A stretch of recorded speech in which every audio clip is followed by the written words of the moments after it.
এই অঙ্কটি পার্সেন্টেজে আর কয়েক কিছু অঙ্ক নিয়ে এলাম। তো দেখো এই পার্সেন্টেজের অঙ্কটি করি। রহিমের বেতন প্রথমে 20% বৃদ্ধি পেয়ে পরে 20% হ্রাস পেলে তাহলে বেতনের শতকরা পরিমাণ কত?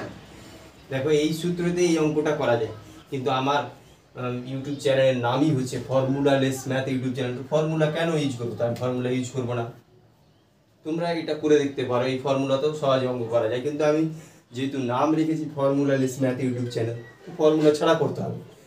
চলো তাহলে বলছে রহিমের বেতন প্রথমে 20% বৃদ্ধি পেয়ে পরে 20% হ্রাস পেলে তাহলে বেতনের শতকরা পরিবর্তন কত?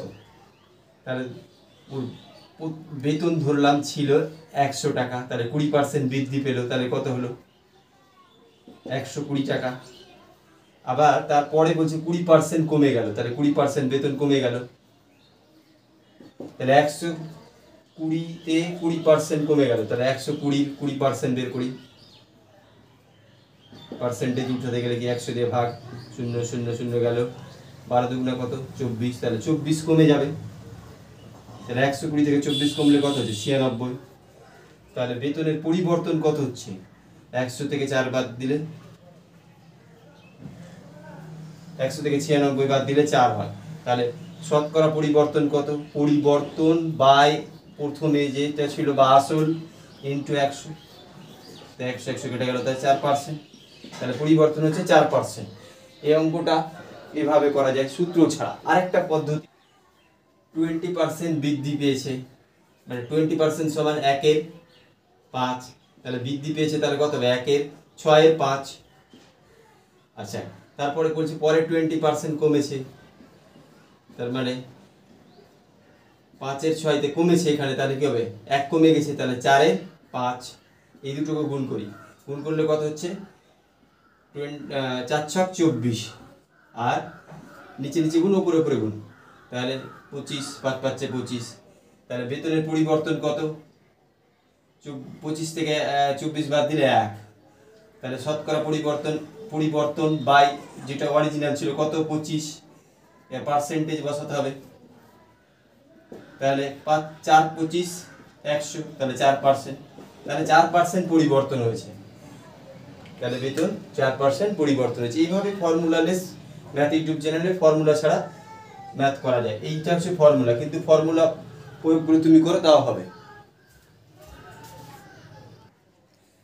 এই অঙ্কটি দেখো, আগের অঙ্কের মধ্যে শুধু ডেটা চেঞ্জ হয়েছে। 20% বৃদ্ধি ছিল, এটা লিখেছি 33.1/3% হ্রাস পেয়েছে। এবার এই পদ্ধতিতে এই সূত্র ছাড়াও এই সূত্র দিয়ে অঙ্কটা করো তো তোমার দাঁত ভেঙে যাবে, মুখ হাত ভেঙে যাবে, অঙ্ক ছেড়ে পালিয়ে আসবে পরীক্ষায়। তারপর যদি আমি আবার 100 ধরে যেটা করেছিলাম সেটাও যদি করি তাহলেও মুখ হাত ভেঙে যাবে। কিন্তু দেখো দ্বিতীয় প্রসেস যেটা আমি বলেছিলাম সেই প্রসেসটা সব থেকে বেস্ট প্রসেস এবং কত ইজি প্রসেস। দেখো 20% বৃদ্ধি পেয়েছে, মানে 1/5 বৃদ্ধি পেয়ে কত হবে? 6/5। আচ্ছা, 30 সমান কত হয়েছে বলো? তাহলে এটা সমান কত লেখা যায়? 1/3, এটা হচ্ছে কমেছে, তাহলে কত? 2/3। তাহলে এই দুটো গুণ করলে কত হচ্ছে? উপরে উপরে গুণ, নিচে নিচে গুণ, 7 দুগুণা 12, 3 5 15। তাহলে পরিবর্তন কত বলো? পরিবর্তন হচ্ছে 3। তাহলে শতকরা পরিবর্তন বেড়ে 3/15 ইন্টু 100, পার্সেন্টেজ চিহ্ন দাও, তাহলে 3 5 15, তাহলে 5 20 100, তাহলে 20%, তাহলে 20% পরিবর্তন হয়েছে। তাহলে দেখো এই অঙ্কটা ওই সূত্র বা 100 ধরেও করতে গেলে তুমি করতে পারবে, কিন্তু অনেক কষ্ট হবে। তাই এই প্রসেসটা বেশ, সবসময় বলেছি এরকম প্রসেসগুলো সব থেকে বেস্ট হয়। যখন ফ্র্যাকশনগুলো এইরকম আকারে দিবে বা কঠিন কঠিন আকারে দিবে, তখন এই প্রসেসটা সব থেকে বেস্ট প্রসেস। এটাই হচ্ছে ফর্মুলা লেস ম্যাথ ইউটিউব চ্যানেলের সবচেয়ে বড় ক্রেডিট, যে এইরকমভাবে আমরা অঙ্ক করব। কিন্তু আমরা সূত্র ছাড়া অঙ্ক শিখছি ফর্মুলা লেস ম্যাথ ইউটিউব চ্যানেলে, তাই সূত্র দিয়ে অঙ্ক করবো না, করবো একই রকমভাবে। বলছেন একটি সিনেমা হলে টিকিটের দাম 10% কমলে 20% দর্শক বেড়ে যায়, তাহলে সিনেমা হলের আয় পরিবর্তন কত?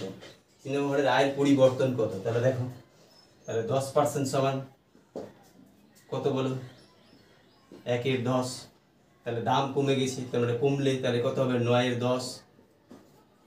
আচ্ছা, এবার 20% দর্শক বেড়ে গিয়েছে, তাহলে 20% সমান কত, 1-এর 5, 10 বেড়ে গিয়েছে মানে 6-এর 5। এই দুটো আমরা গুণ করে নেব। 6 নং 54, 5 10-এ 50। তাহলে পরিবর্তন কত হলো 4। শতকরা বের করতে গেলে কি করতে হবে, পরিবর্তন বাই যেটা ছিল এটা অরিজিনাল 50, পার্সেন্টেজ বের করো, 100 দিয়ে গুণ করো, কাটাকাটি করো, দুটো 50-এ 100, তাহলে 8% আয়ের পরিবর্তন হয়েছে, 8% বৃদ্ধি পেয়েছে। যেহেতু দেখো এটা বেশি, ওপরে বেশি হয়েছে তাই বৃদ্ধি পেয়েছে, 8% বৃদ্ধি পেয়েছে। এইভাবে এই অঙ্কগুলো করা যায় ফর্মুলা ছাড়া। তো আমরা একের পর এক এইভাবে অঙ্ক নিয়ে আসতে থাকবো। তোমাদের কাছে একটা কথা, যে এই অঙ্কগুলো করছো তোমরা দেখবে অনেক আনন্দ পাবে, কারণ আমরা তো অঙ্ক সূত্র ছাড়া করছি। সূত্র ছাড়া অঙ্ক করতে অনেক ভালো লাগে, কারণ আমাদের যখনই আমরা সূত্র মুখস্থ করতে যাই বা মনে রাখতে যাই এবং পরীক্ষায় অ্যাপ্লাই করতে চাই, তখন কিন্তু অঙ্ক ভুল হয়ে যায়। এবং সূত্র দিয়ে অঙ্ক করলে কিন্তু সব অঙ্ক তুমি ওই সূত্র দিয়েই যে হবে পারবে না, কারণ যখন ফ্র্যাকশনগুলো কঠিন দিয়ে দিবে তুমি তখন সমাধান করতে পারবে না। তাই আমার এই ইউটিউব চ্যানেলে এইরকম অঙ্ক পাবে, কঠিন থেকে কঠিন অঙ্ক পাবে।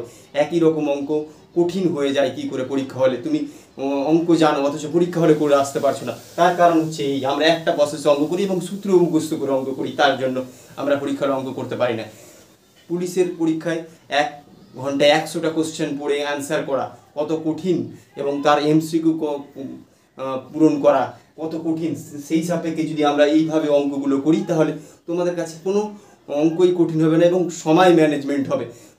প্রথমত 1 ঘন্টায় যে কোনো 100টা কোশ্চেন পড়ে অ্যান্সার করা, সময় ম্যানেজমেন্ট সব থেকে কঠিন, এবং তার জন্য অঙ্কে অনেক সময় বাঁচাতে হবে এবং অঙ্কে কম সময় লাগাতে হবে।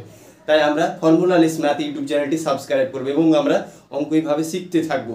অঙ্ক আমরা এইভাবে শিখতে গেলে আমাদের খুব আনন্দ ফিল হয় যে আমরা সূত্র ছাড়া অঙ্ক করছি, তাই না? সূত্র ছাড়া অঙ্ক করতে কত ভালো লাগে, যে আমার ব্রেনটা কোনো চাপই পড়ছে না, যে আমি পরীক্ষা হয়েছে যে চাপ মনে ভাবছি যে আমি এই অঙ্কগুলো সূত্রগুলো অ্যাপ্লাই করতে পারবো। তো এখানে তো কোনো কথাই নেই, যখন মন তখন তুমি অঙ্ক করো, যে কোনো অবস্থায় করো, যতই চাপ থাকুক না কেন।